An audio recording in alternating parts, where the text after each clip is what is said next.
Every day it's the same damn thing when we were swippers. As a way of saying a kid during the Civil War. Jones Parks say that we shouldn't exist. We shouldn't fit in with the normalcy of people. We shouldn't be doing what normal humans do. Never date, marry, or have children. Never have an opportunity to play music or sports or perform a goal of poetry, though. Never pursue a goal of their own. I say bullshit to all of that. And let me tell you why. We are born as beautiful and resilient human beings on this planet. No matter if they're low or high functioning, someday, he or she will do great things. That's what they say, but many obstacles get in the way.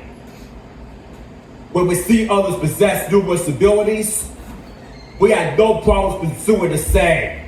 And these negative motherfuckers should deal with us. These autistic souls should do anything they can put their hands to. Like an example of the Mark Brown masterpiece known as the children's book, Arthur. George met an autistic rabbit named Carl, who has Asperger's syndrome and with an interest in locomotives and knows every part of a damn train. Me? The core, for instance? Ha! Want an example? Audio programming, Final Fantasy history, metal, and military. These are the 3 superpowers going up to 4 as I possess. 2 women whom I've known since April 2013's feature. The cake is black history, culinary, paintings, and Marvel in her DNA. 2, the latest traits are unknown except 1, painting and drawing.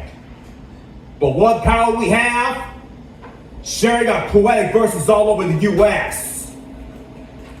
That is why autism is not a damn disease. It empowers us in every form and we will continue to survive no matter the cost. Happy National Poetry Month and Autism Awareness Month. I am just a little drunk, so I apologize.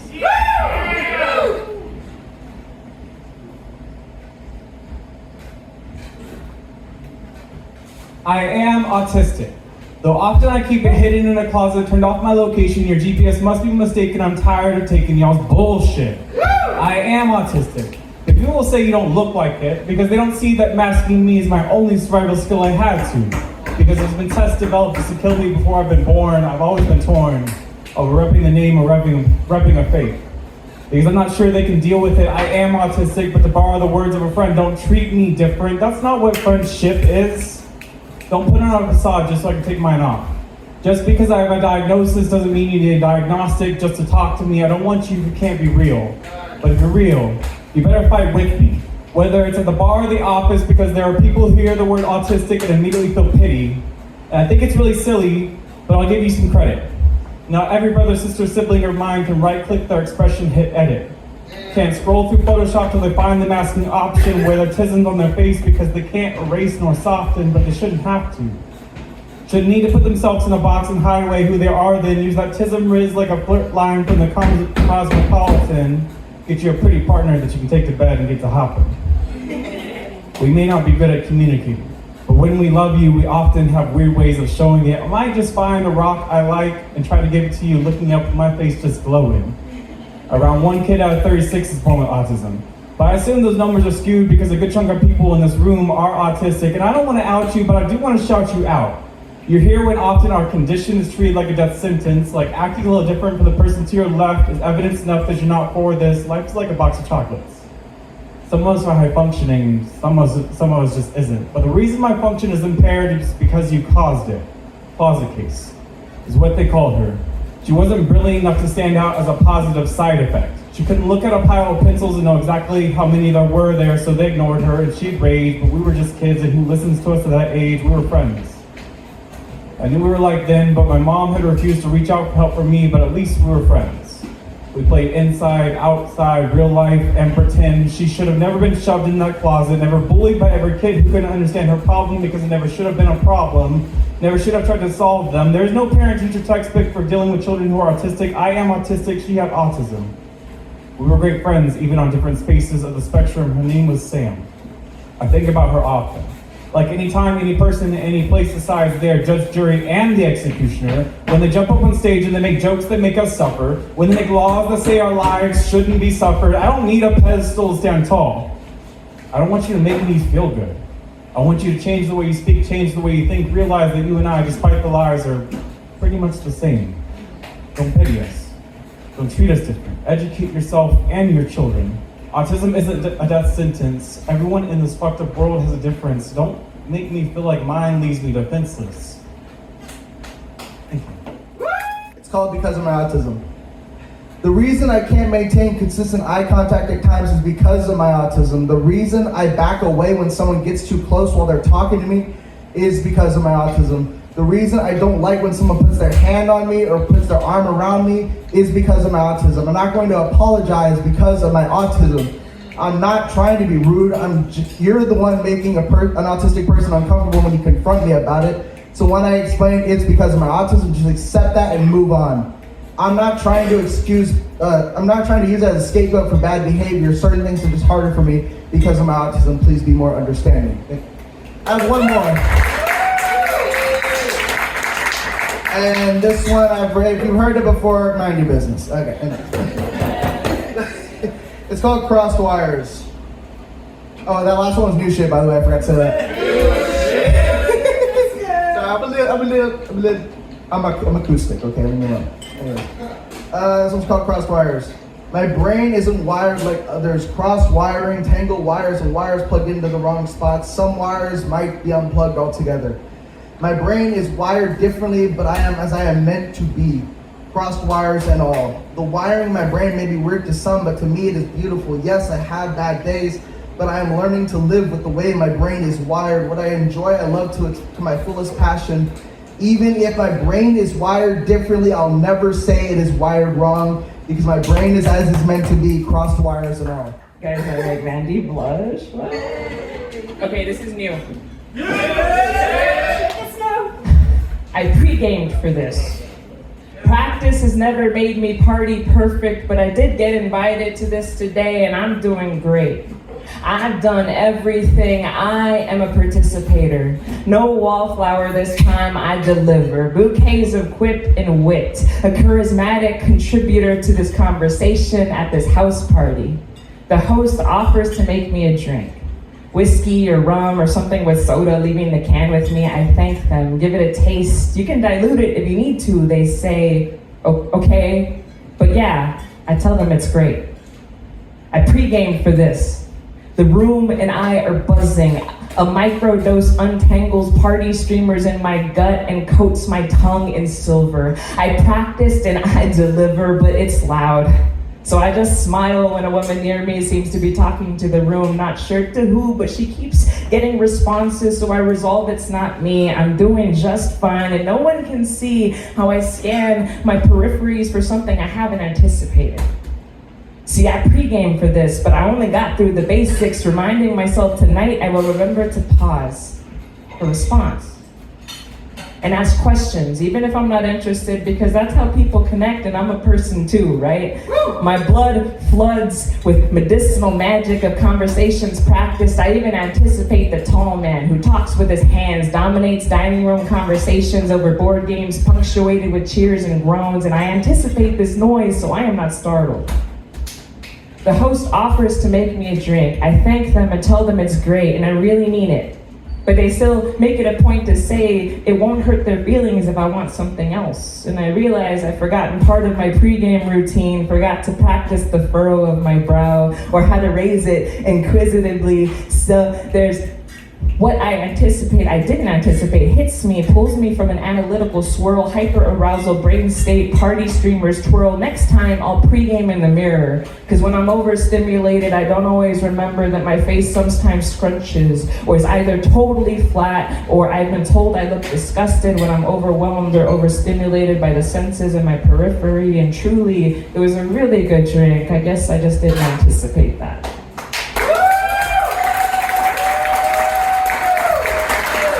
I got one more short one. This is an old one, but it's one of my favorites. Old shit! Old. I could never be an astronaut when my planet still makes me so nauseous. Pen to paper, field notes, the intelligent life here confounds me, I study it. I could never be an astronaut when my giant leap feels like one small step in my home planet's gravity, centrifugal grounding, good thing, Armstrong pressure feels comforting. I could never be an astronaut when my home planet is overstimulating enough, even though I stim constantly. The thought of restless legs in hot space suits, weightless in a vacuum that smells like burnt cookies and metal sounds like sensory overload when I'm aware of my socks all day and I think so hard about where my eyes go. I know I could never be in space. They say no one can hear you scream. The mask I wear on my home planet serves the same purpose, so I know I could never wear a helmet over it. I could never be an astronaut when I miss cues from mission control. Sometimes I feel like an unmanned vessel. I float in dark matter. Ruminate enough here on Earth, I could never be an astronaut. But sometimes I think I could be an alien. Left on the doorstep to be raised by neurotypicals, lanky appendages I thought I'd grow into, but I still moonwalk, stumble with my two left feet. I could never be an astronaut, even though I've spent my whole life trying to. Autism fact, 90% of autistic people have sensory issues. This means sometimes the world is too loud, bright, or confusing, or all three at the same fucking time. It's exhausting to be me. I am exhausted. I have learned to convince myself that I can function like everyone else. For instance, I can smile awkwardly when asked to smile for a picture. I can count how many items in a room to avoid making eye contact. Hence why I don't wear my glasses on stages, because I cannot see y'all. I tend to autocorrect when I am buffering live in the middle of a conversation. I also need to remind myself to breathe when someone is too close or at a doctor's appointment during a checkup. You can't tell me you have a surprise for me because I won't sleep. Whatever you do, I practice it multiple times to be ready. I am good most times at blending in more than others. And for the longest time, I thought maybe this way I wouldn't get bullied. But I am burned out. I'm exhausted pretending to be okay to fit in. Like I am tired of others thinking I take things too personal. That you can't say you support me at my masking, but have no space or safety for me and my true self. I've spent a good month long in this year crying when placed in positions against my own self and community, crying into my pillow at 3 a.m. because if I was neurotypical, you wouldn't have asked that of me. Crying because there are some spaces that only love me when I pretend to be normal. Crying because even my own community refuses to learn about me, about us. I no longer have safe spaces. The world alone is scary out there. 61-year-old person with autism, Tyrone Padilla, died on January 5th, 2024, moving a backpack on a subway because his pattern preferences moves things, stabbed in the back. February 28, 2024, Matthias Vieira died of sepsis because the hospital said he was too difficult to deal with his no-touch preference to figure it out. March 9, 2024, Ryan Gaynor, 15, was shot 3 times for charging towards an officer with a garden tool because he didn't want to do his chores that day and the routine seemed off. Autistic children and young adults are more than twice likely to die before 25 because systems are not meant for them. I guess I should be glad I am past 25. I guess all I should do now is make sure my children live past 25 and beat the odds, right? Because masking should have never been the answer. Because I don't want my kids screaming and crying into pillows, heartbroken when people they love and communities that are meant to be safe fail them over and over again.